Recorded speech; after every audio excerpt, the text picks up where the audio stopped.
You can see now you're taking a live look. The flames are out. It looks like fire crews are now looking into what caused the fire. And Kyle, you're in the downtown Newport area where a lot of the city offices are, the jail, the police department. Well, it is an icy morning in parts of Kentucky. Road crews out salting and scraping.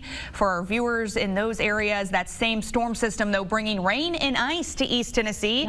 That's what Chief Meteorologist Heather Haley's tracking for us this morning. And Heather, when you talk about that ice up there in Kentucky, that is what's closing the COVID-19 vaccine centers today. The governor announcing that. Road crews got an early start yesterday prepping the roads, and the governor saying that those clinics will be closed at least today because of the weather. We're going to take a live look now. Wow, you can see just how much that water has now risen just within the last couple of hours. Since the light came out. So for those of you joining us just now, Staff Sergeant Ryan Knaus's body was flown to McGee Tyson Airport, landed around 10:30 this morning. He just left the airport in a procession. That procession is now headed down Alcoa Highway. They will then eventually get to I-75 on Emory Road and take that to the Minot Funeral Home there. We're going to show you these maps here. It shows you exactly where it happened. It's 7200 block of Kingston Pike. Now that's near West Hills, right as West Hills gets into the Bearden area. It is actually great weather for a Christmas parade, in my opinion, and there are tens of thousands of people here. People coming from all over the region here to celebrate the holidays. Merry Christmas to everyone out there. You can see the parade just now getting underway. Harry, more than 100 different organizations and businesses marching in tonight's parade. And y'all had an incredible season. What's it like to kind of connect with fans again? Masks will not be a requirement for Sevier County schools this year. The school board approved a plan for reopening next week. Sevier County will open on a staggered schedule this year. But to kind of paint a picture for you, yes, these are neighborhoods, but there also are homes that sit right on these rivers. So even just a little bit of water, obviously they're prepared for this type of situation. But when officials say it's time to get out, they do have to get out. It is 7:30 this morning. We are following some breaking news just into our newsroom. Knoxville fire on scene of a heavy fire at 710 North Cherry Street. Now we've confirmed that is the address to Planned Parenthood in East Knoxville. Gwen, real quick, can you show us what's behind you? That SUV Yeah, again, this is this SUV that was flipped over. This morning, we now know more about how much East Tennessee is growing. The latest census data says over the last 20 years, Loudoun, Sevier, Cumberland, Blount, and Knox are the top 5 fastest growing counties. Over the last 10 years, Loudoun County has seen the highest growth.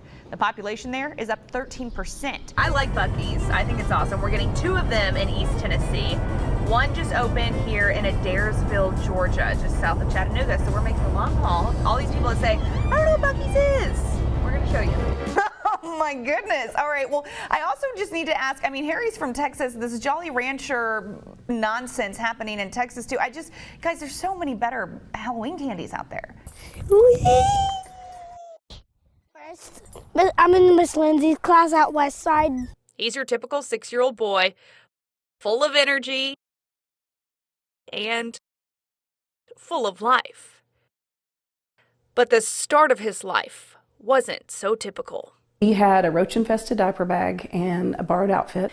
It was only the Lord that let me say yes that day because we had a 12-year-old and a 9-year-old. I didn't have a car seat or a baby bath or a crib or a monitor or a high chair or baby food or diapers or what, and I said yes, and I was handed a roach-infested diaper bag. In a matter of hours, they picked up their foster son, Isaiah, and their family of 4 became a family of 5.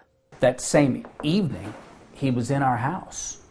We showed up about 4 or 5 o'clock in the afternoon, and that same evening, you just sit there and oh my gosh, this is awesome. That first week, there's so many appointments. You have to be at the health department in the first 48 hours. You have to be at the pediatrician in so many. There's all these things. I'm trying to work. I've got 2 other children. We're driving down the road and he's crying and I'm crying. And all of a sudden I hear this song I've never heard before. Because I will walk through hell with you if that's what it takes. Because I'm going to stand by you. And I thought, I'm going to stand by this little boy that I just met. And so that has become our song. When Mom got the call, I was bouncing off the walls. I went and got some of my baby doll blankets from upstairs and brought them downstairs for him. And I was like, oh my gosh, let's go. Their biological children, Sophie and Mac, were 12 and 9 at the time. I was scared. I don't know. It's always just been me and her. Eventually, the Paulsons adopted Isaiah, but their story doesn't end here. 2 years later, finding out that Isaiah had a full sibling brother that had come into custody, and he was 3 weeks old. It was 2017. The Paulsons took in Isaiah's biological brother, Eli. But still, Rhonda and Corey felt called to do more. This time between when a child is removed and when placement is found, and that sometimes it's a long time. And sometimes they sleep in an office or they sit in a cubicle for 8 hours. And that was just mind-boggling to me, because I thought, this little child's done nothing wrong. In this country, children come into foster care in a borrowed outfit with a roach-infested diaper bag. Like, that's the norm. That's not rare. And then living that foster care journey from 2015 to 2017, and, learning about judges and child advocates and caseworkers that are working so hard, and a very fractured system, and just feeling led by God that this was never the state's calling. This was our calling. These are our children. And so in January of 2017, I tell people, sometimes I said yes to God, but sometimes I say the true story, which is I just couldn't say no anymore. So the couple launched their first Isaiah 117 house in Carter County. Now, a few years later, they have 29 locations in 6 states. Come on in. Welcome to the Sullivan County House. Who are they here with when they walk in here? When they walk in the door, there's a trained volunteer here to call them by name and to look them in the eye and say, what do you need? It's a day that feels very lonely. It's a day that they feel like they do not have a voice, and they absolutely have no choice. And so even if we can give them simple things like, what's your favorite color? What kind of shoes would you like? The organization also helps to lighten the load of DCS workers, often overwhelmed by the amount of cases, something Knox County Juvenile Court Judge Tim Irwin says his staff sees all too often. We could be removing 8 or 10 children a day very easily. We could go a couple of days and not remove any. They're in a uncertain time. Kids need to know where they're going to lay their heads down every night. And Isaiah's house gives them that. If you don't have it, you don't realize what an impact it makes, and it really does. And I think that's why it's grown so much so quickly.